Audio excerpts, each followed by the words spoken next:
Hello everyone, welcome to my channel Perfect Education Classes. This is the worksheet for class 4th and the topic is animals around us. इससे related मैंने concept clarity की video अपने channel पर डाली हुई है. आप देखना चाहें तो उसे देख लीजिएगा. ये थोड़ा आपके लिए समझ में आ जाएगा, थोड़ा सिंपल हो जाएगा ये. ठीक है, तो शुरू. Question number 1, give an example of each. An animal that spins a web. एक ऐसा एनिमल जो कि वेब बनाता है. Spider. An animal that lives in rock caves. ऐसा एनिमल जो पत्थरों की गुफाओं में रहता है. ये पत्थर की गुफा बनाते नहीं है, जो बनी हुई होती है उसी में रहते हैं. Lion. Next, an animal that lives on sea shores. ये एनिमल जो होता है ये समुद्र में पाए जाने वाली चट्टानों के नीचे मिलते हैं. Crab. An mammal that lives in water. ये मैमल है जो कि वाटर में मिलती है, इसको बोलते हैं seal. Okay. Name 3 animals with small years. इनके छोटे कान होते हैं. ओके. ऐसे एनिमल्स कौन से हैं? Squirrel, cat and rat. Okay. इनके बहुत छोटे छोटे कान होते हैं.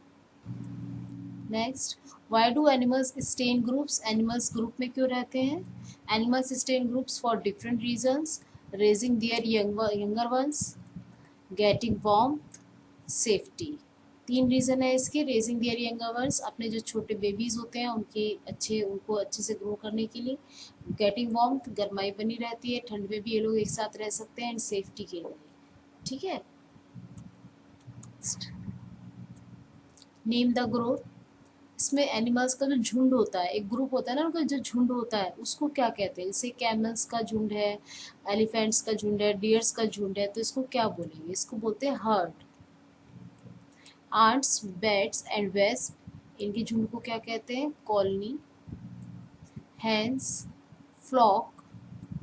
बीस, butterflies, swarm. Next, name them.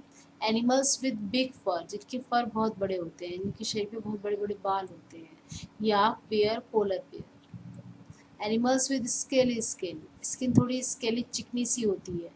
ठीक है, ईजिली पकड़ में नहीं आते. Snake, tortoise. Animals with strips. इनकी स्किन पे स्ट्रिप्स होती हैं, लाइनें होती हैं. Zebra and tiger. Animals with internal years. इनकी जो कान होते हैं वो दिखाई नहीं देते हैं, होते तो हैं मगर दिखाई नहीं देते. इंटरनल ईयर्स होते हैं. Fish and snake. Snakes don't have ears but they are able to detect the sound. How is it possible? Snake से कान नहीं होते लेकिन फिर भी वो साउंड को डिटेक्ट कर लेते हैं. ये कैसे पॉसिबल है? ठीक है. Snakes are able to detect the sound through vibrations on ground और इन वाटर. जो जब ग्राउंड पर और वाटर में कोई वाइब्रेशन होता है किसी के चलने का, जरा सा भी हल्का सा भी उन्हें पता लग जाता है अब जो ज़मीन से या पानी से, तो उसी से वो साउंड को डिटेक्ट कर लेते हैं. ठीक है. Polar bear is found on mountains. It does not feel cold there. How does it protect its body from the cold? Polar bear mountain पर रहते हैं और उन्हें ठंड भी नहीं महसूस होती वहाँ पे, तो अपनी बॉडी को कैसे प्रोटेक्ट करते हैं ठंड से? तो पहले ही मैंने बताया आपको कि पोलर बेयर जो होते हैं उनकी बॉडी पर फर पाए जाते हैं, इसकी वजह से उन्हें ठंड नहीं लगती. Polar bear has fur that keeps its body warm. Most of the birds have shelter on the trees. ज़्यादातर बर्ड्स के जो शेल्टर होते हैं जिसमें वो रहती हैं वो ट्रीज पर होते हैं. In winter season they don't feel cold. और उन्हें विंटर सीजन में ठंड नहीं लगती. How is it possible? ये कैसे पॉसिबल है? वो मतलब खुले में रहते हैं, बिल्कुल पेड़ पर रहते हैं, तब भी उन्हें विंटर्स में ठंड नहीं लगती. क्यों नहीं लगती? It is possible with the help of their feathers. उनके पंख तो होते ही हैं, उसके अलावा फेदर्स होते हैं उनके पास. ठीक है. तो फेदर्स जो है वो उनको मेंटेन, बॉडी टेम्परेचर मेंटेन करने में उनकी हेल्प करते हैं, इसलिए उन्हें ठंड नहीं लगती. It is possible with the help of their feathers. Feathers help them to maintain their body temperature.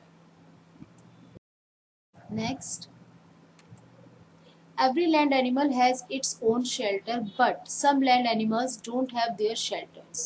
They spend their maximum time on trees. What are these animals called? आप समझ गए होंगे क्वेश्चन कितना बड़ा है ये, मगर इसका आंसर बहुत छोटा है. क्वेश्चन में यही बताया है कि सभी लैंड एनिमल्स जो है उनके पास शेल्टर होता है, कहीं ना कहीं तो रहते ही हैं वो. ठीक है.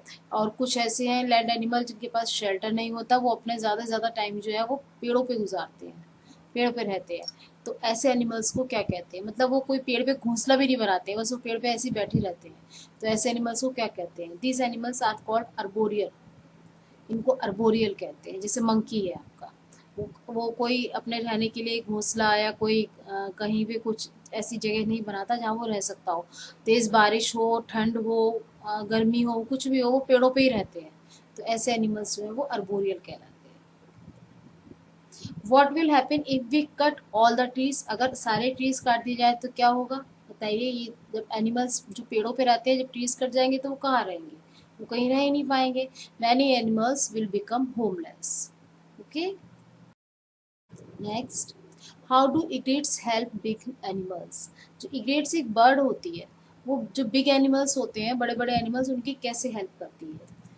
Egrets sit on the bodies of big animals and eat insects on their skins. Egrets क्या करती है? ये एक बर्ड होती है जो बिग एनिमल, जैसे आपने आपके काव है, ये बफेलो है, इस तरीके के जो बड़े बड़े एनिमल्स होते हैं ना, ये इनके ऊपर बैठ जाती है और इनकी स्किन में से जो जो इंसेक्ट्स होते हैं उन्हें निकाल निकाल के खाती रहती है। और इस तरह से ये जो है अपना पेट भरती है, उनकी स्किन साफ होती रहती है, इसका पेट भरता रहता है। तो दोनों ही जो है एक दूसरे पे डिपेंड है ये।